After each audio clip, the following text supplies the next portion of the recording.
Sektor pendidikan merupakan salah satu yang terdampak wabah corona di Indonesia. Sejak wabah melanda, pembelajaran jarak jauh menjadi salah satu opsi. Meski saat ini sejumlah sekolah sudah mulai menerapkan kegiatan belajar mengajar tatap muka. Menko Pembangunan Manusia dan Kebudayaan Muhadjir Effendi mengakui belum merata dan memadainya fasilitas pendidikan di seluruh Indonesia. Sehingga daerah yang minim infrastruktur penunjang jelas kesulitan dalam menyelenggarakan PJJ, khususnya di daerah tertinggal, terdepan, dan terluar. Untuk mewujudkan pemerataan pendidikan di masa pandemi ini, Muhadjir mendorong para pengelola instansi pendidikan untuk lebih berani melakukan berbagai terobosan untuk memastikan proses pendidikan berjalan dengan lancar. Terlebih sistem PJJ dinilai sejumlah pihak masih belum optimal, terutama yang terkait dengan pendidikan karakter anak yang biasa dibentuk dalam pembelajaran tatap muka.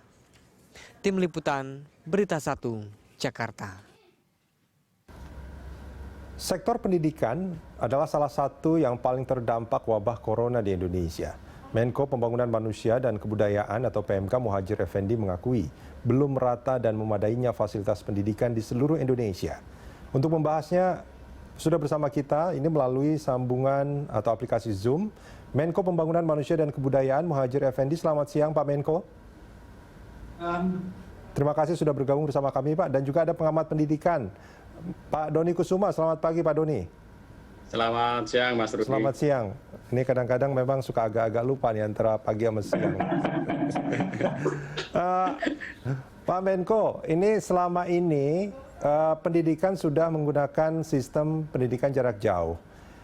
Ini banyak yang mengkritik, banyak yang mengeluh, tapi menurut evaluasi dari Kementerian PMK sendiri, Kemenko PMK, ini seperti apa Pak Menko? Secara umum, pelaksanaan PBJJ ini sudah berjalan baik ya, secara umum. Tadi sudah saya singgung sebelumnya, yaitu memang salah satu faktor yang menghambat adalah belum meratanya fasilitas yang dibutuhkan, terutama alat bantu mengajar yang digunakan untuk PBJJ ini, gitu ya.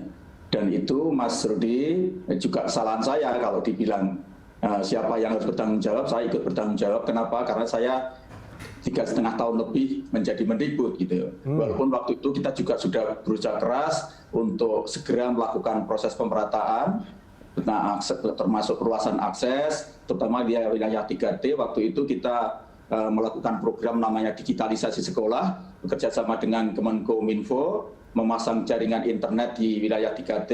Seingat saya sudah puluhan ribu sekolah yang kita bangun jaringan internet itu, dan kemudian juga kita bangun platformnya, yaitu rumah belajar yang itu digunakan untuk penyedia konten-konten untuk belajar melalui pendidikan jarak jauh waktu itu. Tentu saja sekarang juga kelihatan ternyata masih kekurangannya masih sangat banyak, karena sekitar 17% dari sekolah dan madrasah sampai sekarang ini masih ada yang belum terjangkau oleh internet.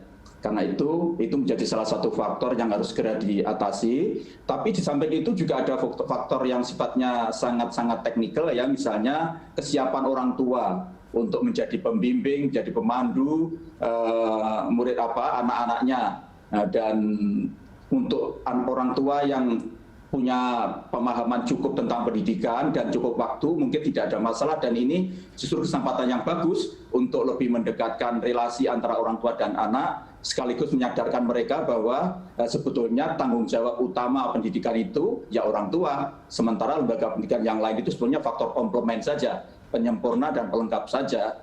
Tetapi untuk orang tua yang tidak terlalu paham tentang pendidikan dan juga waktunya sangat terbatas karena dia juga terbebani oleh urusan-urusan ekonomi misalnya karena dampak COVID ini, maka tentu saja keberadaan PJJ ini menjadi masalah yang cukup serius ya. Kalau tidak segera ditangani, diambil cara-cara yang lebih kreatif, memang sangat membahayakan terhadap masa depan anak, khususnya perkembangan jiwa dan mental anak itu. Kalau Pak Menko, maaf, Kalau mungkin bisa mungkin dijelaskan mungkin dengan kalimat yang lebih sederhana. Ini dampak yang akan signifikan terjadi terhadap anak dalam rentang waktu tertentu dengan sistem yang sedang kita jalankan sekarang yang diakui masih banyak kekurangannya apa, Pak Menko? Yang maksudnya apa? Kekurangan apa? Ya, misalkan gini, secara infrastruktur ini masih kurang. Gitu, banyak siswa yang bahkan tidak bisa mengikuti pendidikan jarak jauh. Terus kedua misalkan soal tadi keterlibatan orang tua, dan saya kira ini juga menjadi catatan juga mungkin ya, karena selama ini ada kesalahkaprahan mungkin atau kesalahpahaman bahwa urusan pendidikan itu sudah diserahkan kepada lembaga pendidikan atau sekolah, ya kan? Nah, ini mungkin harus ada satu proses untuk mengembalikan persepsi yang lebih tepat mungkin bahwa pendidikan itu mestinya menjadi tanggung jawab orang tua, tanggung jawab utama orang tua, sementara guru dan lembaga pendidikan itu membantu orang tua dalam mendidik anak. Begitu kan kira-kira kan?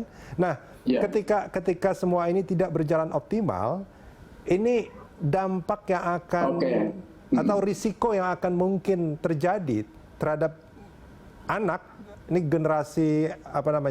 generasi anak ini di masa depan, itu akan seperti apa? Dari segi waktu maupun perkembangan anak dan juga tujuan pembangunan manusia Indonesia itu akan terhambat. Gitu. Kita tahu bahwa salah satu variabel dari indikator makro dari pembangunan manusia Indonesia itu adalah tingkat pendidikan dan juga tingkat kemampuan anak pada bidang-bidang tertentu, khususnya kalau kita merujuk kepada PISA itu adalah kemampuan di bidang matematik, kemudian bahasa dan jadi ada 3 yang harus dicapai itu, terutama kemampuan di bidang matematika, kemudian bahasa, dan yang ketiga itu adalah lupa saya. Jadi ada 3 yang harus dicapai itu untuk pembangunan. Tapi dalam kaitannya ini yang jelas pasti dengan adanya wabah COVID-19 ini nanti target dari pembangunan manusia Indonesia yang dicanangkan oleh Kemenko PMK, terutama di sektor pendidikan, itu pasti akan terhambat atau tertunda. Karena itu nanti setelah COVID ini selesai, kita akan melakukan evaluasi, kita kaji ulang bagaimana untuk mengejar ketertinggalan itu. Artinya selama pandemi ini kita nggak tahu akan selesai, kita semua juga harus mencari solusi yang lebih optimal tentunya, bagaimana mungkin memberikan pendidikan yang layak dan tetap berkualitas terhadap anak-anak, begitu kan kira-kira Pak Menko? Betul, dan saya kira dari Kemendikbud maupun Kemenak sudah merumuskan, termasuk dalam rangka menghadapi wabah ini telah diadukan penyederhanaan atau pemampatan dari kurikulum, sehingga kurikulumnya yang disajikan betul-betul kurikulum inti yang memang nanti digunakan oleh siswa, sangat dibutuhkan oleh siswa, termasuk dibutuhkan untuk kelanjutan sebagai prasyarat kelanjutan belajar yang bersangkutan. Kemudian yang kedua, yang tidak kalah penting adalah keterlibatan pemerintah daerah, karena sebetulnya pendidikan itu kan urusan pemerintahan konkuren menurut Undang-Undang Nomor 23 Tahun 2014. Artinya wewenang dan tanggung jawab itu berbagi antara pusat dan daerah. Sementara anggarannya itu sekitar 65% diturunkan ke daerah. Karena itu pemerintah daerah harus betul-betul mau bertanggung jawab terhadap nasib anak-anak didik yang ada di daerahnya masing-masing. Pada level yang lebih kecil, yaitu pada satuan pendidikan, saya sarankan sebaiknya komite sekolah harus ambil peran. Komite sekolah harus betul-betul berada di depan untuk mengatasi berbagai macam hambatan, halangan yang dihadapi oleh satuan-satuan pendidikan. Kalau bisa, guru dan kepala sekolah itu biar menangani masalah-masalah yang berkaitan dengan urusan proses belajar mengajarnya atau urusan akademiknya. Tetapi untuk di luar itu, yang non proses belajar mengajar sebaiknya diambil alih oleh komite sekolah. Sehingga misalnya kalau internet lemot atau ada anak yang tidak memiliki gadget, tidak memiliki HP, itu mestinya jangan dibebankan kepada orang tua, kepada guru atau kepada kepala sekolah, tapi sebaiknya itu menjadi urusan dari komite sekolah. Saya melihat di beberapa daerah itu sudah terjadi dengan sangat baik, ada cara-cara yang sangat kreatif, misalnya membuat jaringan wifi bersama, kemudian ada balai desa yang disulap menjadi tempat untuk belajar bersama. Itu saya kira suatu hal yang sangat baik, mencerminkan betapa tingginya solidaritas, rasa empati, kesediaan untuk saling berbagi, dan juga semangat gotong royong di masyarakat kita. Sekarang ini muncul keaslian nilai-nilai adiluhung bangsa kita itu muncul ketika mereka mengalami kesulitan untuk mencari solusi terhadap kesulitan proses belajar mengajar yang dihadapi oleh para peserta didik ini. Oke. Saya ke Pak Doni Kusuma. Pak Doni, ini sebagai pengamat pendidikan, apa catatan Anda tentang PJJ yang sudah kita jalankan selama beberapa bulan ini?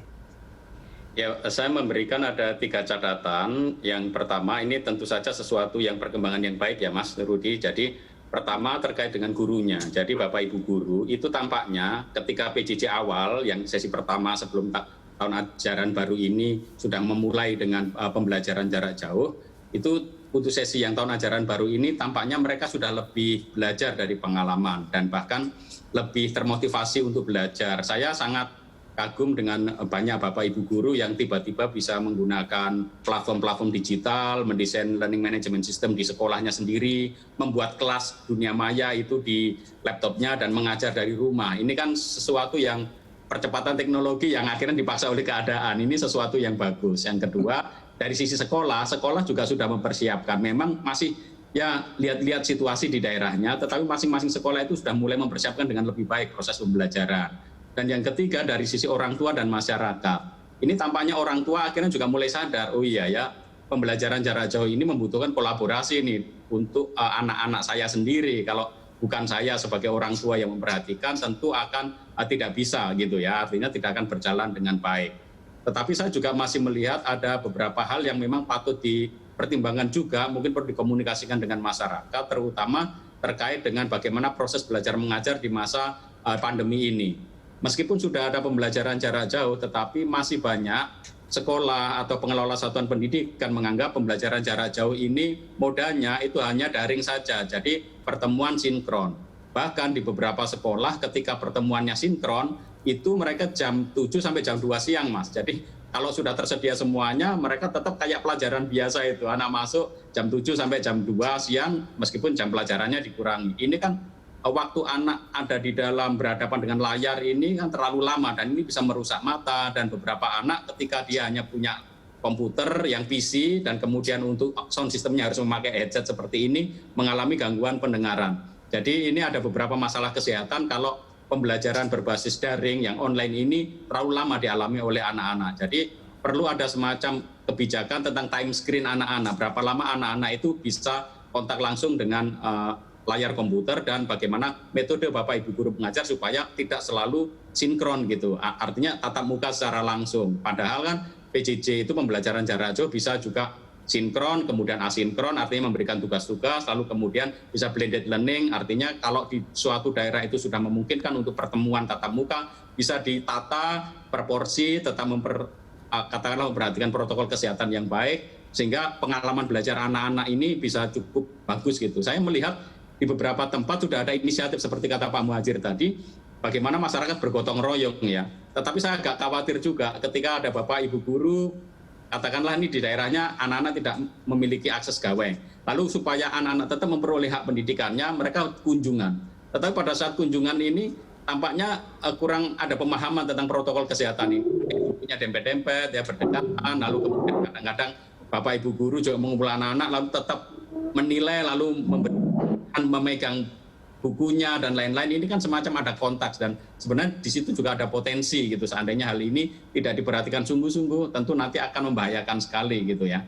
Dan di daerah yang hijau, Mas, itu terutama di daerah luar Jawa, sebenarnya pembelajaran itu akan lebih efektif mereka mengorganisir secara tatap muka ya. Karena kalau di daerah hijau itu kan antara 1 sampai 0 ya. Jadi 0 sampai 1 per 100.000 penduduk per hari kasus yang muncul gitu, sehingga saya rasa sudah cukup aman gitu. Mungkin catatan saya terkait dengan yang zona kuning ini memang harus hati-hati, karena yang zona kuning ini kan ada sekitar 1-25 atau bahkan 1-50 kasus per hari, sehingga sebenarnya di zona kuning ini masih ada penularan. Kalau pemerintah daerahnya cepat mengadakan rapid test, kemudian tracing, lalu kemudian isolasi mandiri dan kemudian dilacak, saya rasa bisa cepat semakin menurun gitu. Tapi kalau pemerintah daerahnya itu sama gugus tugasnya agak lambat, maka ini akan semakin menyebar dan membuka sekolah di zona kuning, lalu tentu akan riskan sekali untuk keselamatan anak-anak ini. Meskipun sebetulnya masih banyak juga yang menolak ada sekolah tatap muka. Para dokter anak misalkan ada beberapa yang menyatakan menolak itu. Tapi kita akan bahas ini nanti di segmen berikutnya. Pak Doni, Pak Menko, kita jeda sebentar. Pemirsa jangan kemana-mana. Landstalk masih akan kembali.